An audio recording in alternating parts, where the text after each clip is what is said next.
ఈ ఊరు పేరు అంటే పిల్లలమర్రి పేరు ఎలా వచ్చిందో తెలుసుకోవాలి. అవునా? పిల్లలమర్రి పేరు ఎలా వచ్చిందంటే ఈ ఆలయం ప్రతిష్ఠ చేసేప్పుడు అంటే దాదాపు 2000 సంవత్సరాల క్రితం ఇటువైపు కుడివైపు అగో గాబు కనబడుతున్న వాటర్ ట్యాంకు, ఆ గాబు పక్కన ఒకప్పుడు మర్రి చెట్టు ఉందన్నమాట. అంటే రాజులకు ఆ మర్రి చెట్టు కొట్టేసి దాని గుర్తుగా శివాలయం కట్టారన్నమాట. అంచేత ఊరు పేరు కారణ పేరు పిల్లలమర్రి వచ్చిందన్నమాట. కనుక ఈ శివాలయంలో మర్రి వృక్షం ఉండే కాబట్టి ఈ ఆలయము కోరికలు నెరవేర్చే కల్పతరు అంటారు. కల్పతరు అంటే తెలుసు కదా, ప్రతి జనాలకు భక్తులకు ఏదో విధంగా కోరికలు ఉంటాయి. ఇక కోరికలు లేని వాళ్ళు ఎవరు లేరు. కోరికలు నెరవేరిన తర్వాత ఆలయానికి విచ్చేసి మొక్కు చెల్లిస్తున్నారు. ఇంకా నయం, ఈ పిల్లలమర్రి గ్రామంలో పిల్లలు లేని వాళ్ళు మొక్కుకుంటూ కూడా పిల్లలు పుడుతున్న ఒక నమ్మకం అంటే సంతానం. ఇకపోతే పెళ్ళి కాని వాళ్ళు వధువు వరుడు చూసి తడపడేది, ఆలస్యం అయ్యేది. ఇక వివాహం కాకుండా ఉద్యోగం, వ్యాపారం, చదువు, జబ్బు అంటే రోగం, ఎవరికి ఏ విధంగా సమస్యలు ఉన్నాయో వాళ్ళందరూ ఈ ఆలయంలో అడుగు పెడితే తొలగిస్తుంది దేవుడి మీద ఒక నమ్మకం. తర్వాత దాని ఎదురు నందికేశ్వరుడు ఉంది. ఆ నందికేశ్వరుడు ప్రత్యేకత ఏమంటే 3 లింగాహారం చూసినట్టుగా ఉంది. అంటే కవర్ చేస్తున్నమాట. ఎలా అంటే కొద్దిగా కుడివైపు ఇటు తిరిగినట్టుగా ఉన్న కుడి కన్ను కుడి లింగాన్ని, ఎడమ కన్ను మధ్యలో ఉండే లింగాన్ని, ఎడమవైపు లింగాన్ని చూసినట్టుగా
ఈ గుడి ప్రత్యేకత ఏంటి?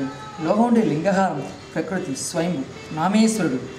మరో ఏమంటే అది ఈ పిల్లమరి గ్రామం నల్గొండ జిల్లా కింద వస్తుంది. ఈ నల్గొండ మొత్తం తిరిగినా సరే ఇంత లావు అస్సలు ఉండదు. ఎలా అలా ఖచ్చితంగా చెప్పగలుగుతున్నానంటే ఆ శివయాన్ని ఈశ్వరుని 2 చేతులు ఇట్లా వాటేసుకుంటే మధ్యలో గ్యాప్ వస్తుందన్నమాట. అంటే భలే దొడ్డుగా ఉంది, భలే శక్తివంతుడు ఈశ్వరుడు నామేశ్వరుడు. తర్వాత ఆ లింగహారం కొద్దిగా ఇటువైపు చూసారా కుంగినట్టుగా ఉంది ఎడమంటే. ఎందుకు ఇలా కుంగిదంటే వాటికి కూడా కారణం ఉంది, చెప్తాను వినండి. మామూలుగా ప్రతి దేవాలయం శివాలయం కాకుండా ఏదైనా సరే విగ్రహాలు సమానంగా ఉండాలి. కుడి ఎడమ ముందు వెనకాల ఉండకూడదు. అలా ఉంటే అది కీడు. ఆ సంగతి వేరు, తర్వాత చెప్తాను. ఎందుకు ఇలా ఒరిగింది అంటే ఈ మధ్య 100-200 సంవత్సరం క్రితం ఇటువైపు ఈ దేవాలయంలో ఈ పిల్లలమరి గ్రామంలో భూకంపం వచ్చిందనమాట. అంటే ఎర్త్క్వాక్ అంటారు ఆంగ్లంలో. అది వాటి వచ్చాయి కాబట్టి అలా కుంగింది. కానీ ఈ ఊరు వాళ్ళు దీన్ని జరిగిన ఎత్తుగా వచ్చేప్పుడు ఇట్లా అయింది కదా, దాన్ని పట్టించుకోకుండా అంటే బాధ్యతలు తీసుకోకుండా అట్లే ఆగిపోయిందన్నమాట.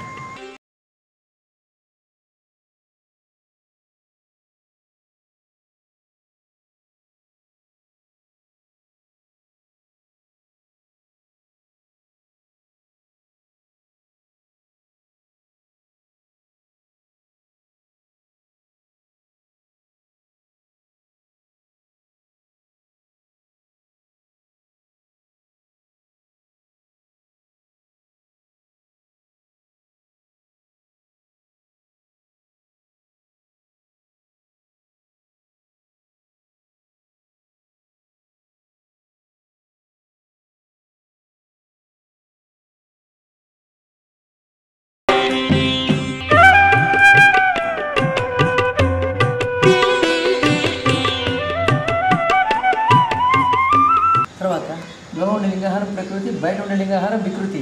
వాటి మీద చుక్కలుగా ఉందా, అలా ఉంటే కోటిలింగేశ్వరుడు. తర్వాత ఇటువైపు కుడివైపు పసుపు కుంకుమతో కనబడుతుందా, ఆవిడ అమ్మవారు ఉమామహేశ్వరి పార్వతీ పరమేశ్వరి.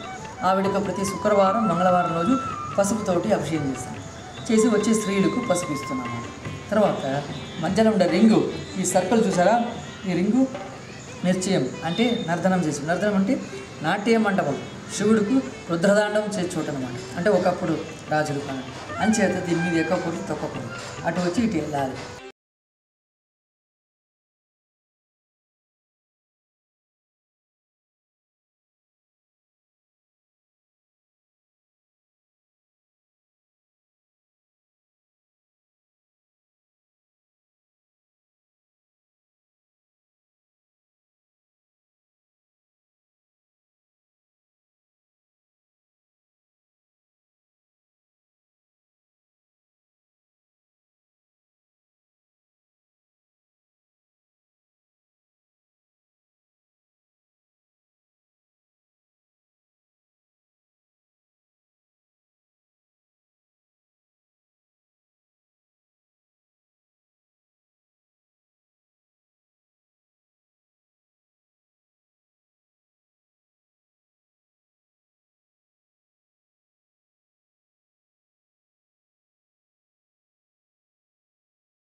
ఆలయం పర్యటన కేంద్రం, అంటే టూరిజం టెంపుల్ అన్నమాట.